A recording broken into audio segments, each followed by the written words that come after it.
Graça e paz, meu amigo irmão.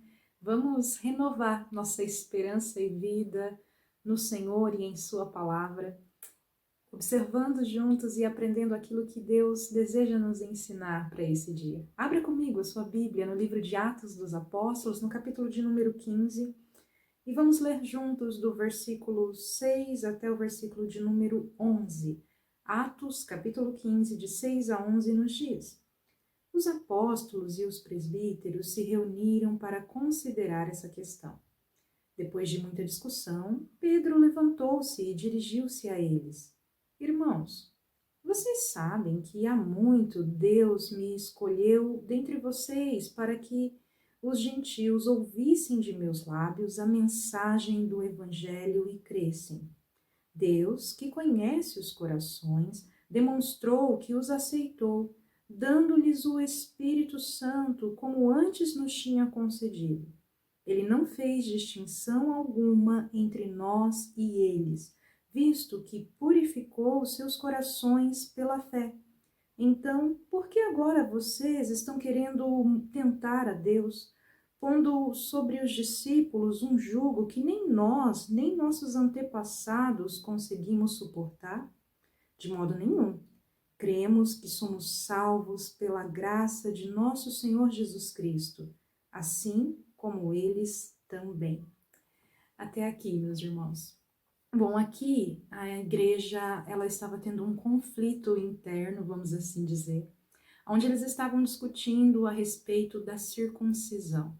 Não vou entrar nos pormenores do que significava para o povo judeu a circuncisão, mas eles queriam então obrigar com que os gentios, que eram discípulos de Cristo Jesus, seguidores do Senhor, a se sujeitarem a essa prática, como se isso fosse então um indicativo da fé que eles tinham no Senhor Jesus.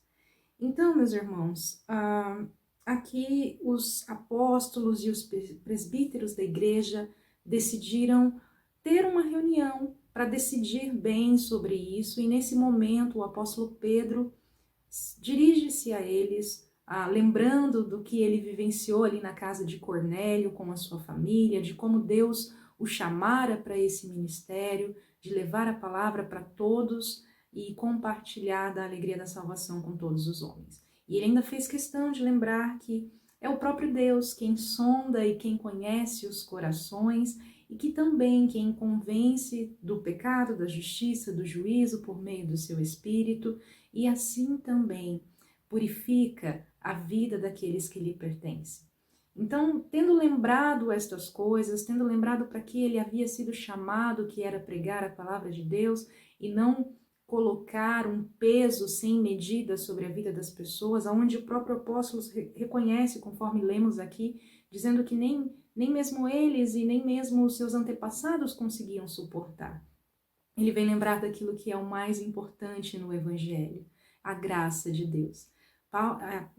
Pedro lembra aqui, meus irmãos, da importância que é a salvação pela fé em Cristo Jesus. Não há outro caminho, não há outra verdade, não há outra obra a não ser a obra que Cristo Jesus realizou na cruz do Calvário para a minha e para a sua salvação. Este é o caminho, essa é a verdade e a vida que nos liberta, que nos aproxima de Deus o Pai.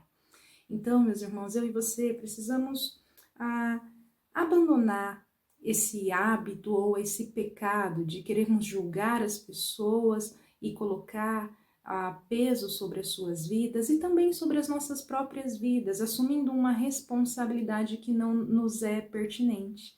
Mas devemos nos afirmar, devemos abraçar essa suficiente graça do Senhor Jesus sobre a nossa vida. Lembrando que não há nada que eu e você venhamos fazer a não ser nos deleitar, nos entregar nessa suficiente graça do Senhor Jesus e viver aquilo que Ele tem nos chamado para viver. Queridos, a minha oração nesse dia é para que eu e você possamos sempre lembrar, quando nós quisermos cobrar de nós mesmos, quando quisermos cobrar dos outros, ou quando formos cobrados por outros, de que A palavra de Deus é a nossa regra de fé e prática. E a palavra de Deus, ela é quem nos ensina que a graça de Deus é suficiente para minha, para sua salvação e para a salvação de todos os povos. É o Senhor Deus quem conhece e sonda os nossos corações, quem nos convence do pecado e quem nos purifica e santifica para a glória do seu próprio nome. Que você e a sua família tenham um final de semana abençoado, andando nessa novidade de vida que lhe é proposta, convicto de que a graça de Deus é suficiente para a sua vida.